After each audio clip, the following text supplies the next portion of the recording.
ejecutivo senior de finanzas públicas e infraestructura en HR Ratings. Bienvenido, Ricardo. Buenas tardes, Susana, ¿cómo estás? Pues bueno, cuéntanos a qué se debe esta baja en la calificación que tiene cambio de perspectiva de estable a negativa Ecatepec de Morelos en el Estado de México, un municipio que tendrá elecciones este julio. Así es, y además es uno de los municipios más importantes del área conurbada del Estado de México.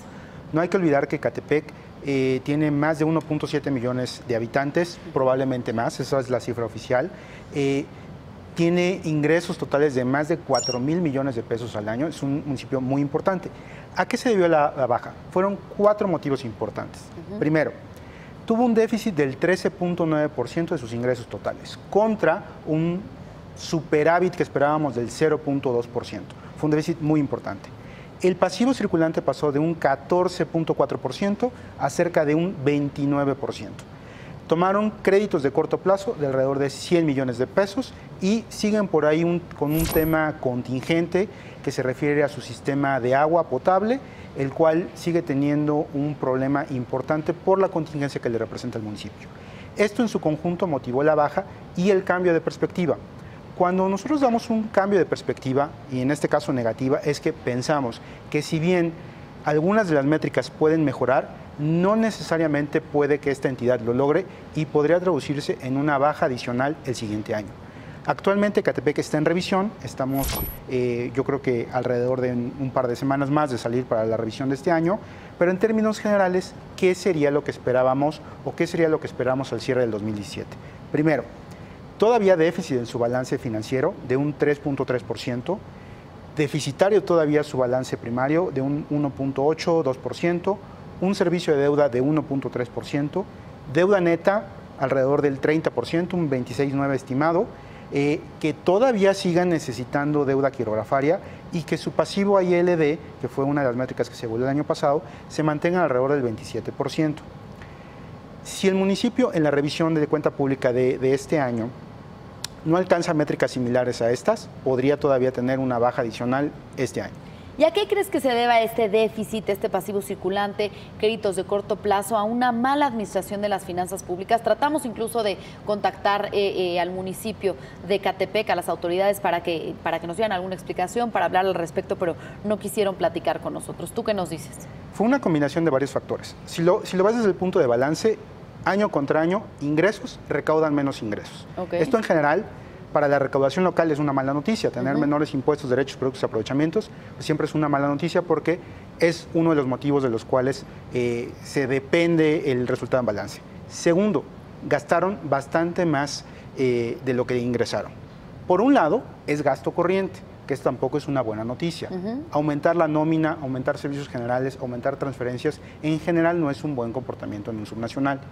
Lo que sí, y hay que reconocer, es que sí duplicaron la obra pública. Pasaron de unos 400 a cerca de 800 millones de pesos.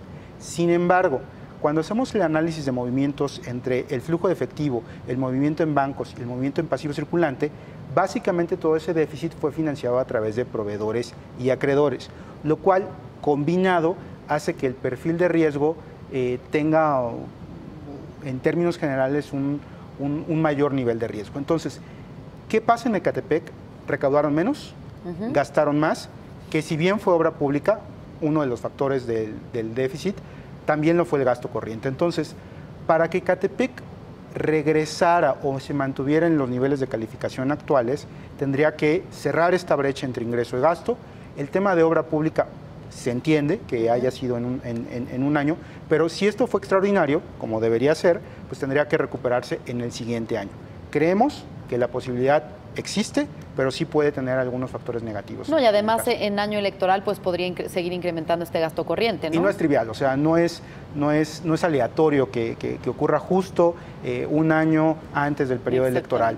Y si no logran revertir esa tendencia, sí podríamos tener un problema ahí. Y otro de los retos, sin duda, es la inseguridad, la violencia en este municipio, Ricardo. Así es, incide directamente en las finanzas públicas. Tú lo puedes ver a través del capítulo 1000, que si bien mucho de ese capítulo es servidores públicos, también está incidiendo en la parte de policía, que también ahí tienen un tema importante. El gasto en transferencias y subsidios y en adquisición de bienes, muebles e inmuebles, también vemos ahí adquisición de equipo, patrullas, armamento, todo ese tipo de cuestiones.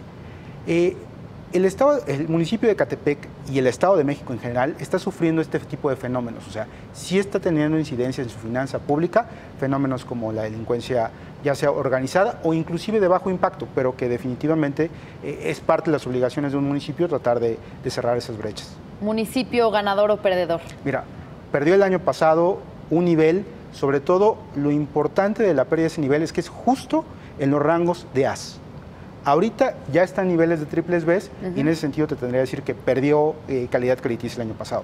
Esperamos que remonte, pero si no, todavía podríamos ver una baja adicional. Un municipio perdedor, habrá que ver qué viene el próximo año con el cambio de gobierno, pero retos muy importantes los que tiene en finanzas públicas y por supuesto en el tema de la seguridad. Muchas gracias por el análisis. A ti, gracias. Gracias, Ricardo Gallegos, director ejecutivo senior de Finanzas Públicas e Infraestructura en HR Ratings.